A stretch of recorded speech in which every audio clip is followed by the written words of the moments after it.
وہ شہر جہاں بسنے کا خواب ہر کسی کے دل میں ہوتا تھا۔ آج سے ہزاروں سال قبل یہ شہر دنیا کا جدید شہر ہوا کرتا تھا۔ دنیا کے کونے کونے سے قافلے تجارت کی غرض سے موہنجوداڑو کا رخ کیا کرتے تھے۔ آج سے ہزاروں برس قبل جب لوگ غاروں میں رہتے تھے، یہاں کے باسی پکی اینٹوں کے محلات میں رہا کرتے تھے۔ لیکن ایسا کیا ہوا کہ ایک جھٹکے سے ہی یہ شہر صفحہ ہستی سے مٹ گیا؟ ہسٹری وائز کی ویڈیوز میں ایک بار پھر سے خوش آمدید۔ جن دوستوں نے ابھی تک ہسٹری وائز کو سبسکرائب نہیں کیا وہ سبسکرائب کرے اور گھنٹی کے نشان کو بھی دبا دیں۔ دوستوں، پاکستان کے گرد آلود جنوبی صوبے سندھ کے میدانوں میں دنیا کی ایک قدیم تہذیب کے بہت ہی حیران کن کنڈرات موجود ہیں، جن کے بارے میں دنیا کے اکثر لوگوں نے کبھی سنا ہی نہیں ہے۔ لاکھوں سرخ اینٹوں کے ذریعے یہاں پیدل چلنے کے راستے اور کنویں بنے ہوئے تھے، جو مختلف محلوں کو ایک جال کی صورت میں ایک دوسرے سے ملاتے ہوئے نظر آئے۔ بدھ مت کا ایک قدیم گول گنبد بوسیدہ حالت میں قائم نظر آتا ہے،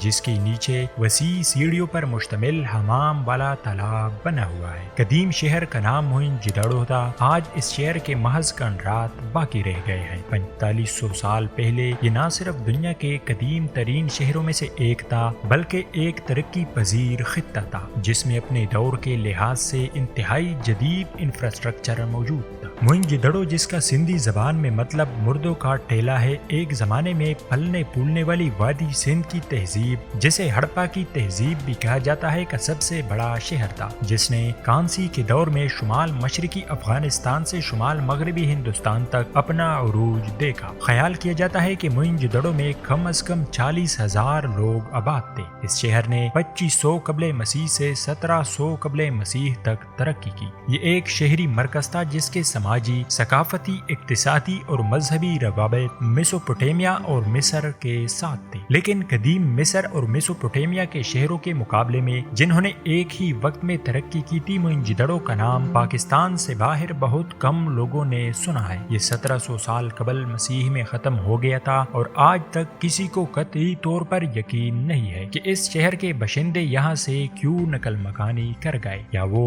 کہاں گئے۔ آثار قدیمہ کے ماہرین پہلی بار 1911 میں اس علاقے میں اینٹوں کے کام کی اطلاعات سننے کے بعد آئے تھے۔ تاہم آرکیالوجیکل سروے آف انڈیا نے یہاں سے برآمد ہونے والی اینٹوں کے بارے میں اس خیال کو ابتدا میں مسترد کر دیا کہ یہ قدیم دور کی ہو سکتی ہے، اور نتیجتاً یہ جگہ مزید کئی برسوں تک غیر محفوظ رہی۔ دوستو، اس شہر میں اب تک کوئی بھی قبرستان دریافت نہیں ہو سکا۔ البتہ وادی سندھ کے لوگ کون تھے، وادی سندھ کے طول و عرض میں کون سی نسل یا نسلیں آباد تھی، اس بارے میں پرانا تصور ہے کہ یہ لوگ دراوڑ تھے، مغربی ایشیائی سے آئے تھے اور تہذیب سندھ کے زوال کے ساتھ ہی جنوب و مشرق کی طرف چلے گئے۔ لیکن موجودہ نظریہ اس سے بالکل مختلف ہے۔ اس میں اختلاف ان کی نسلی ساخت کے بارے میں ہے، دراوڑ کہلانے کے بارے میں نہیں۔ ان لوگوں کی نسل جاننے کے بارے میں دو بڑے ماخذ ہیں، پتھر اور کانسی کے انسانی مجسمے، اور جو موہنجوداڑو سے 50 ڈھانچے اس دور کے ملے ہیں۔